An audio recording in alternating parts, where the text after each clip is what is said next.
Now it has arrived and already passed us in Kerrville. I'll continue to track it for a little bit longer here, but for now, back to you, Tahira. Thank you, James. And folks, this is just the beginning. Today's event kickstarts NASA's Heliophysics Big Year, which is a year where we're encouraging people to do as many sun-related activities as possible in the lead up to next year's total.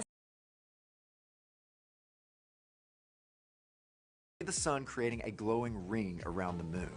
Because the sun is never completely blocked, it is never safe to look directly at an annular eclipse without special eye protection for solar viewing. This I promise you.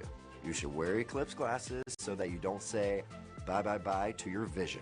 Seriously. And eclipse glasses are not the same as regular sunglasses. No, they're not. Safe solar viewers are thousands of times darker and will have a specific certification that you should look for right here. Don't be a space cowboy and try to look directly at the sun. If you don't have eclipse glasses, you can use an indirect viewing method, like a pinhole projector. You can make one of these with something as simple as an index card with a hole, or a colander, or even your hands. With the sun at your back, you can safely project an image of the sun through the hole onto a nearby surface, like the ground. It's gonna be me who is wearing my eclipse glasses, and so are you.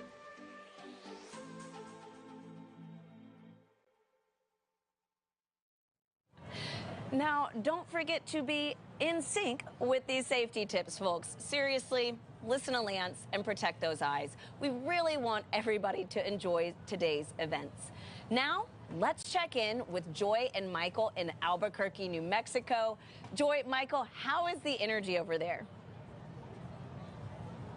Hi, Tara and Gina. The energy in Albuquerque is buzzing. We are so excited for the annular eclipse to pass through New Mexico in just under an hour. I'm joined with one of NASA's eclipse experts, Dr. Michael Kirk. Thank you so much for joining us. Oh, it's an absolute honor and a privilege. I'm so excited to be here today. So we're currently on the grounds of the Anderson Abruzzo International Balloon Museum in Albuquerque, and behind us the Albuquerque International Balloon Fiesta is also happening. And in fact, a balloon is also about to get inflated right behind us, which is really, really exciting. So Michael, have you seen an annular eclipse before? I have seen an annular eclipse in New Mexico back in 2012, but this is a special event here today. With the Balloon Fiesta going on, there are literally thousands of people behind us all getting ready for this event. This is one of the most special eclipses I've ever been to. This will be my first annular eclipse. I'm really excited, and the skies are looking really clear, so I have my fingers crossed that it stays that way. So we have these incredible balloons over the past week, but did you know that NASA also does science experiments and develops technology using balloons? They're slightly different from hot air balloons. So to learn more, I chatted with Chris Yoder from NASA's Scientific Balloon Program.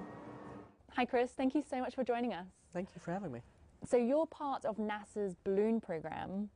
What is the difference between a NASA scientific balloon versus a regular hot air balloon? Good question. So hot air balloons are air-filled, and the air is heated to create the buoyance through the lift that gives them flight. Generally, they float at a couple thousand feet, and they go up and down in a matter of hours. Scientific balloons, on the other hand, are quite... See people taking pictures of the ground. How are you feeling, Michael? Oh, this is spectacular. You know, we've been preparing for this event for so long. To actually be in this moment and to be experiencing it live is just tremendous. Joy, how are you feeling? I'm just in awe. You know, I can feel the temperature drop, and this ring of fire feels so long. It's just about 4 minutes long, and it feels just incredible that we are seeing moon right in front of the sun right now. So that moon's shadow is traversing across the ground at a few thousand miles an hour, almost Mach 3. So even though it seems like it's lingering, it's actually making really good progress, and pretty soon our colleagues in Kerrville will be seeing annularity too.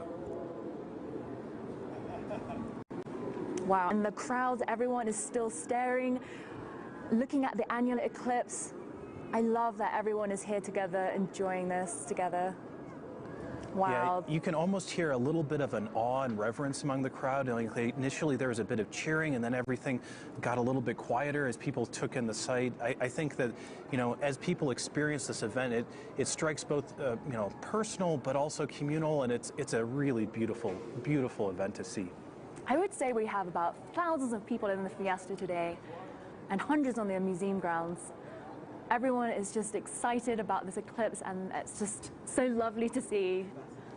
I think also what I really love to do is to look at the crowd and see everybody looking up at the sky with their glasses on in the same place. It's fun to do a little bit of people watching as well. Yes.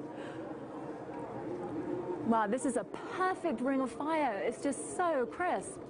Yeah, it's fantastic. I'm so excited for the science that is going to be coming out of this too. Of course, I always come back to the science, and this opportunity to have the moon covered to this extent is going to provide us really amazing data about how the sun and moon and Earth how they interact with each other. Oh my goodness. We have about 30 seconds left of annularity here. I just want to absorb this moment. It's so fast and so slow. Definitely. Wow, what a sight.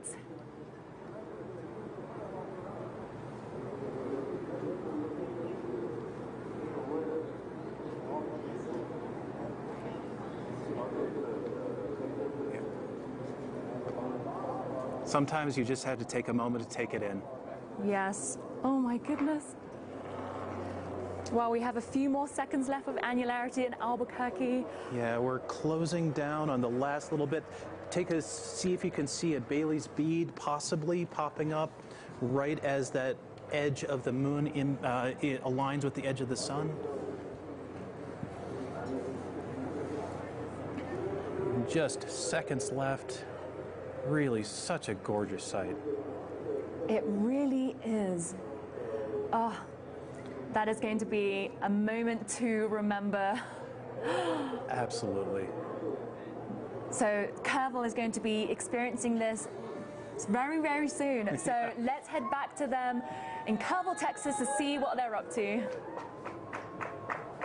Oh, I mean, Joy and Michael, I got goosebumps watching you experience annularity, and that is about to be us soon. It's true. I mean, so Tahira, we're about 550 miles away from them, and we will have annularity in about 10 minutes because, as Michael said, the moon's shadow is traveling more than 1,000 miles an hour. Everyone's so excited. Yeah, as you can see, the crowd is just getting excited for today's opportunity. And folks, it's starting to get dimmer here. It is going to be amazing. Yeah. So Gina, other than sheer beauty, why do we observe eclipses at NASA? Well, NASA can learn a ton of different science from the eclipses. So let's talk about exoplanets for a second, because when we study exoplanets, we are actually using eclipses. The planet itself is passing in front of its host star, and so we can learn about the exoplanets. There are eclipses on other planets in our solar system that we can study, but here on Earth, the science that we're able to do will inform us about the upper atmosphere and how it responds to the sun. So really understanding kind of that sun-Earth connection.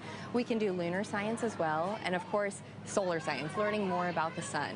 So eclipses are touching Earth science, planetary science, sun science. Everything. It's incredible. And Across the NASA's spectrum. studying it all. Yes, exactly. We take advantage of that, for sure. Absolutely. I mean, spectacular sight, spectacular science. Yeah. So, folks, we have James standing by at our Eclipse desk with a telescope operator who's going to show us the next city experiencing annularity. James, how are things looking?